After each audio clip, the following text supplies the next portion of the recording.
all. So today I want to talk about my experience with the Gigabyte Gaming OC RTX 4080 graphics card. Gigabyte have come so far in their quality of product. They're really up there with the top players now. Gigabyte did used to have a reputation of being the cheaper, lower quality product, but my experience with them in recent time is that they've definitely pushed through that and they don't deserve that reputation so far as I'm concerned. Gigabyte is as good as Asus, it's as good as MSI or any other leading brand so far as I'm concerned. And yet they do still provide really great competitive prices. When I was building this computer, one of the challenges I had is that I'm building in the Hyte Y60 case. This case is recommended to be water cooled, but look, let me tell you, finding a water-cooled graphics card ain't easy, especially if you don't want to do a custom loop and you just want to do an AIO. Around that range, you are challenged with finding one that's in stock, first of all, finding one that's of a reasonable price, and then if you do find one that's of a reasonable price and in stock, you got to hope that the radiator size will fit inside your case, because this case will not support two radiators of 360 millimeters. And I've already got one, which is my CPU cooler. There's a few reviews out there and people who say about the Hyte Y60, whatever you do, do not use air cooling in this case. Well, I can tell you I've been using air cooling for the graphics card at least, and I've not had a single issue. I do water cool the CPU. So in that regard, there's less heat being generated directly inside the case. So that probably helps. And I have some really good fans in the base of the case as well, which blow cool air directly into the graphics card. If you're looking at getting this case and you're a bit stressed about going air cooled versus water cooled GPU, don't worry about it. You can get an air cooled GPU and it's going to work just fine, especially with the heat to performance ratio of the current 4000 series graphics cards being so good as it is. So I ended up going air cooled against recommendation. And you know what? I don't have any regrets. It's been fantastic. No complaints at all. Games at 70 degrees Celsius, idles at 40 to 50. It's quiet when I'm not using any games. And yeah, there's really nothing to complain about. It works great. This card is kind of a 2.5 slot to 3 slot graphics card. It does sit quite close to the glass window of the Hyte Y60. I'd say this 1 to 2 millimeters clearance, but you know what? It doesn't seem to bother it. It stays cool. That's all I can say. Against my expectation, I haven't had any problems of cooling this card in this case with the window on. Now, having said that about Gigabyte, yes, their hardware has come a long way, but they're not perfect, right? Especially their software. I've got to say, their software is absolute garbage. Installing the Aorus RGB control software, or whatever they call it these days, and trying to configure this thing, it's not easy. First of all, there's supposed to be 2 RGB zones you can control on this graphics card. There's the fans, and then there's the actual Gigabyte logo on the card.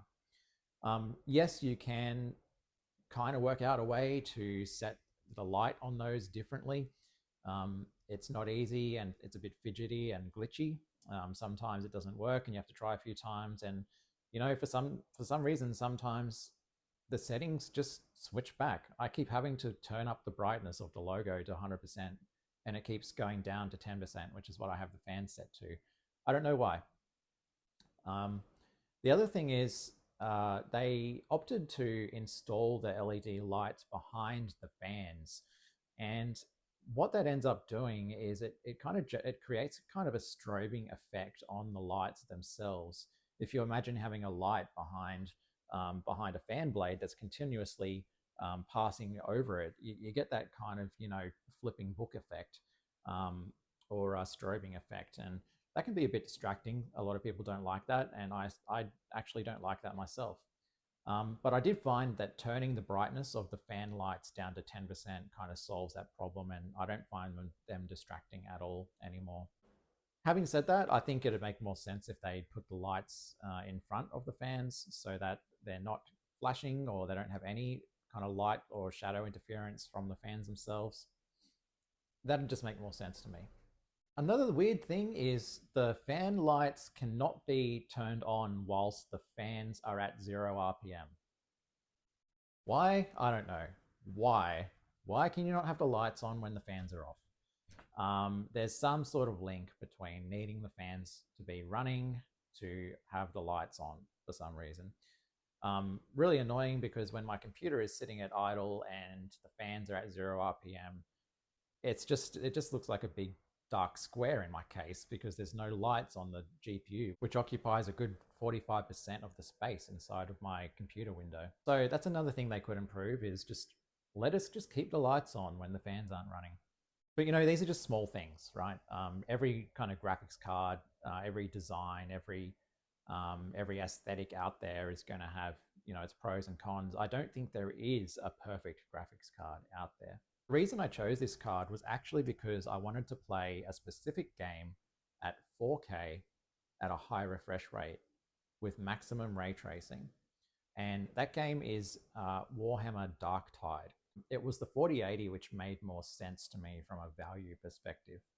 Don't get me wrong, the 4070 Ti does look like a good performing card, but it probably wouldn't push the frame rates that I need at 4K on my 240 hertz display.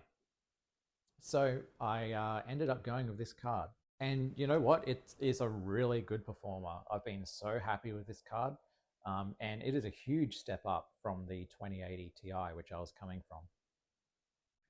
Speaking of the 2080 Ti, this thing is gigantic compared to that. When I purchased the 2080 Ti, it was the top of the line card at the time. It was around $2,000 Australian, which is the same price I paid for this one.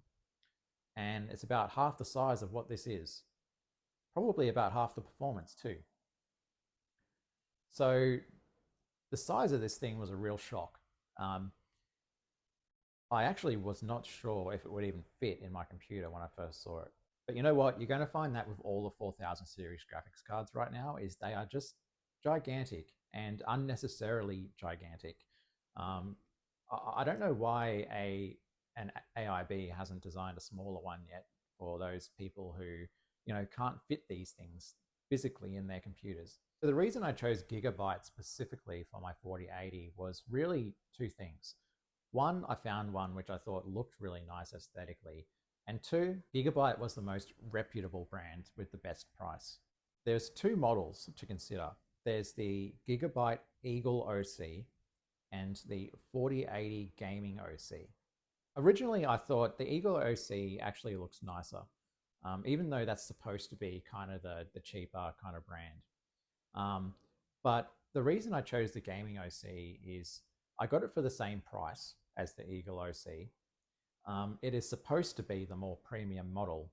And most of all, the Eagle OC actually has a solid color on the front of it. It has solid colored stickers or some sort of design, which is blue. So I didn't want to get a card which would be stuck in a specific color scheme, because at the time I wasn't sure like what kind of RGB lights theme am I going to use in my computer. So I ended up going with the Gaming OC because it doesn't have any you know, fixed color accents on it at all. It's completely neutrally toned. The only thing that's colored are the RGB lights, and with those you can pick whatever color you want. But if you get the Eagle OC, you know, it's still a fantastic card, and hey, it probably performs exactly the same, to be honest. You know, they market these cards with different levels of overclocking, but you know what? You buy a card, you open up MSI Afterburner, you can overclock it yourself anyway, so who cares what it's overclocked out of the box? I can also tell you, this thing is super quiet. I think the heat sinks on these cards these days are so gigantic that the fans have to do much less work.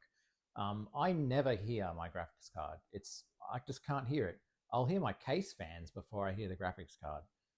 The CPU radiator cooler fans ramp up but long before the graphics card does. I can never hear the graphics card.